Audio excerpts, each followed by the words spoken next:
दंगल TV के popular show बड़े घर की छोटी बहू के आने वाले एपिसोड में दर्शकों को जबरदस्त ड्रामा और इमोशन देखने को मिलेगा।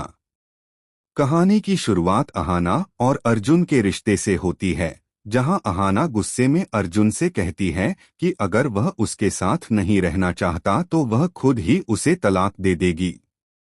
वहीं दूसरी ओर घर में शादी का जश्न है। शहनाई की धुन, ढोलनगाड़ों की गूंज और रिश्तेदारों की हंसी ठिठोली से माहौल सजा हुआ है। इसी बीच ऐसा सच सामने आता है जो इन खुशियों को बिखेर देता है। कहानी केंद्र में है मंजली और अहाना, दो बहनें जिनकी किस्मतें भले ही अलग हों लेकिन दर्द से उनका रिश्ता एक ही है। मंजली अपनी मां दुर्गा देवी से मिलने मायके जाना चाहती है, लेकिन ठाकुर जी और पोल्टू उसे साफ मना कर देते हैं।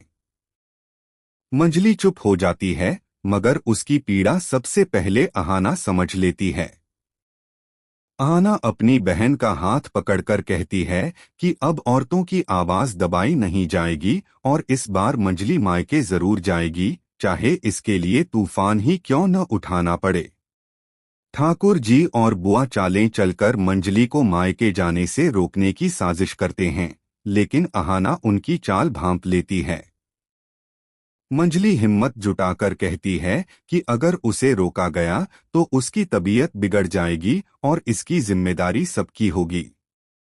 मजबूरी में ठाकुर जी अनुमति दे देते हैं और अहाना चालाकी से उनकी बात रिकॉर्ड कर लेती है। शादी का दिन आता है और लंबे समय बाद घर की औरतें खुलकर गाती हंसती हैं। मंजली भी आजादी का सुख महसूस करती है, लेकिन लौटते ही घर का माहौल बदल जाता है। पोल्टू सबके सामने तलाक के कागज फेंक देता है और मंजली को शादी में जाने की वजह से जिम्मेदार ठहराता है। पूरा घर स्तब्ध रह जाता है।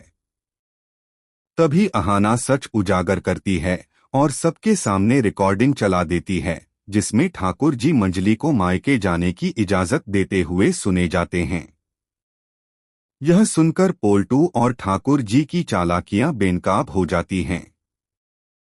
अब सवाल उठता है कि क्या अहाना पोल्टू को कानून के हवाले करेगी? क्या मंजली को आखिरकार इंसाफ मिलेगा? क्या ठाकुर जी और बुआ की साजिशें हमेशा के लिए खत्म होंगी और क्या घर की औरतें सच में खुलकर सांस ले पाएंगी? असली लड़ाई तो अब शुरू हुई है, सच और झूठ के बीच, औरतों की आवाज और बरसों से दबे साहस की गूंज के बीच।